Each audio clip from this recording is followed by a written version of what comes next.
കൊഴുക്കട്ട ശനി നമ്മളെല്ലാവരും കൊഴുക്കട്ട ഉണ്ടാക്കുന്ന ദിവസമാണ്.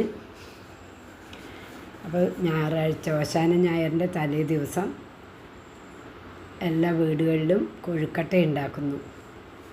ഇതിനായിട്ട് ഞാൻ എടുത്തിരിക്കുന്നത് പുഴുങ്ങലരിയും പച്ചരിയും കൂടി പൊടിച്ച പൊടിയാണ്.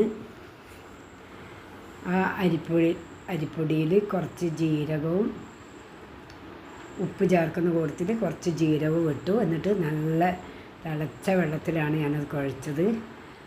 അപ്പോൾ ഇത് കുഴച്ചത് നല്ല മയം ഉണ്ടാകാൻ വേണ്ടിയിട്ടാണ് ഇങ്ങനെ ചെയ്യുന്നത്. നല്ല മയമായിരിക്കും, ഇങ്ങനെ നല്ല തിന്നുമ്പോൾ തന്നെ നല്ല ടേസ്റ്റായിരിക്കും. ഇത് ഒരുറപ്പും ഉണ്ടാവില്ല, കട്ടിയില്ലാതെ നല്ല സോഫ്റ്റായിട്ട് നമുക്ക് കൊഴുക്കട്ട ഉണ്ടാക്കിയെടുക്കാൻ പറ്റും. അതിന് വേണ്ടിയിട്ട് തേങ്ങ ചിരണ്ടി അതിൽ വെള്ളം നന്നായിട്ട് നല്ല കുറുക്കി പാനിയാക്കിയിട്ടാണ് ഞാൻ തേങ്ങയുടെ കൂടെ ഒഴിച്ചത്. രണ്ടിൽ ആക്കി, ഒരുപാടൊന്നും ആക്കിയില്ല, കുറച്ചേ ആക്കിയുള്ളൂ. അത് ഞാനിപ്പം ഇത് അടുപ്പത്താണ് വെച്ചത്. അപ്പോൾ നമ്മുടെ അത് നല്ല ഇഷ്ടത്തിന് അത് ആവിയിൽ വെന്തോളും. കാരണം ഗ്യാസിലൊക്കെ വെക്കുന്നതിനേക്കാൾ ഈ അടുപ്പിൽ വെച്ച് കൊഴുക്കട്ട പുഴുങ്ങൽ പണ്ട് മുതലുള്ള കാര്യമാണിത്. പണ്ട് മുതൽ എൻ്റെയൊക്കെ ചെറുപ്പം മുതൽ ഞാൻ കണ്ടിട്ടുണ്ട് ഇങ്ങനെ ആക്കുന്നത്. അതുകൊണ്ട് ഞാനും ഇപ്പം അതുപോലെ തന്നെ ചെയ്തുകൊണ്ടിരിക്കുകയാണ്. നല്ല സോഫ്റ്റായിട്ടുള്ള കൊഴുക്കട്ട നമുക്ക് ആക്കാൻ പറ്റും. പെട്ടെന്ന് വേകുകയും ചെയ്യുവേ, പെട്ടെന്ന് വേകും.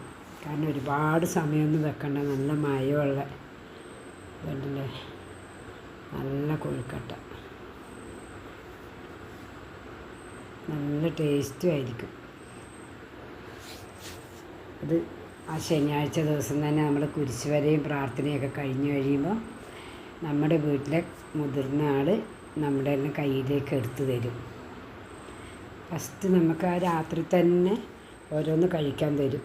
അത് കഴിച്ചു കഴിഞ്ഞിട്ട് പിന്നീട് നമ്മൾ ഞായറാഴ്ച പള്ളിയിൽ പോകുമ്പോൾ കഴിക്കാൻ വേണ്ടിയിട്ടും പിറ്റേ ദിവസം അവസാന ഞായറാഴ്ച കഴിക്കാൻ വേണ്ടിയിട്ടും വെക്കും.